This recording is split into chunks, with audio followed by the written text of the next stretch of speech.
It's the same. Manual trading and algo trading is the same. Iba lang ang method, 'di ba? Ano bang usual na cycle ng isang manual trader, 'di ba? Ang inaano niya is, of course, you have a strategy, 'di ba? Yung mga professional traders diyan. You have a strategy like whatever man strategy mo, SMC, ICT, week off, MACD, whatever, 'di ba? You backtest that. You see what kung saan siya pangit, kung saan siya maganda, kung ano yung nagwo-work sa kanya na ganyan. You backtest it, di ba? Then, you create a trading plan according doon sa binacktest mo, di ba? Yun yung parang yun yung kailangan mo doon Kasi kailangan mo ng data from your backtest, yung results mo doon, di ba? Yung backtest mo, replay mo, di ba? Ganyan. Then, you create a trading plan according to that, di ba? Kasi you have the results You have the report, di ba? Binacktest mo, di ba? Then, kapag nakagawa ka na ng trading plan according to that, i-execute mo naman siya. Follow that trading plan to the T. Then after some time, you evaluate mo yung trading plan mo. Is it working? So, okay. So, kung anong maganda. Pero you have the data na already. So, you can backtest na and optimize. You can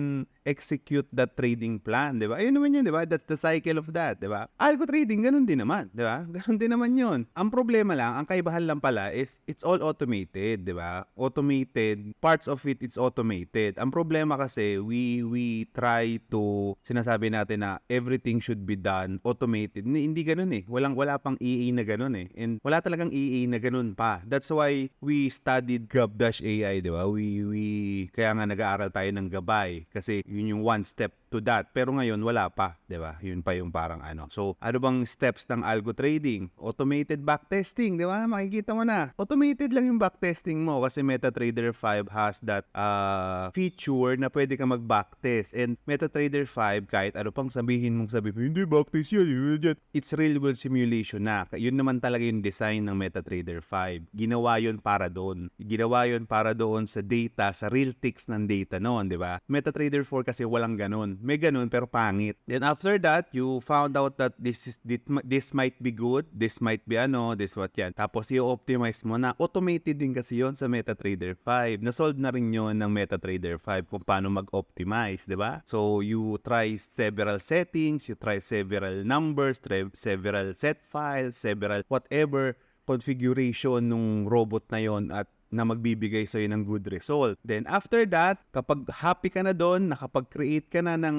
trading plan mo, na-optimize mo na yung EA, then i-deploy mo na siya. Kaya ang mangyayari is automatic execution na siya, di ba? Yun naman yun, di ba? Automatic execution na. Ilang trades yun, makikita mo. Ilang trades yung mga ganyan, ilang trades yung ganito, di ba? So, ilang trades yung evaluation period mo. Then, you evaluate the performance nung set file mo mismo, di ba? So, evaluate mo yan. Then, again, you backtest, optimize, deploy, evaluate, backtest, optimize, deploy, backtest. It's the same. The principle of trader is still parehas lang. Ang problema lang natin, and this is true also with manual trading, we actually go dito agad di ba? Dito agad tayo Dito agad with the signals, with the copy trading, with the everything, di ba? And also true with algo trading na totoo na pinapapagamit lang sa'yo, ganyan, without even knowing this stuff here, itong part na ito, doon tayo nagkakalintik-lintikan, di ba? Alam mo yun, kung gusto mong matuto ng something na, alam mo yun, you go with the process. Ang problema natin, as nature na rin ng tao siguro, we want the easiest way. So, ito agad ang hinahanap natin, itong part na ito, di ba? Doon tayo nagkakalintik-lintikan, mapa-algo, mapa-manual.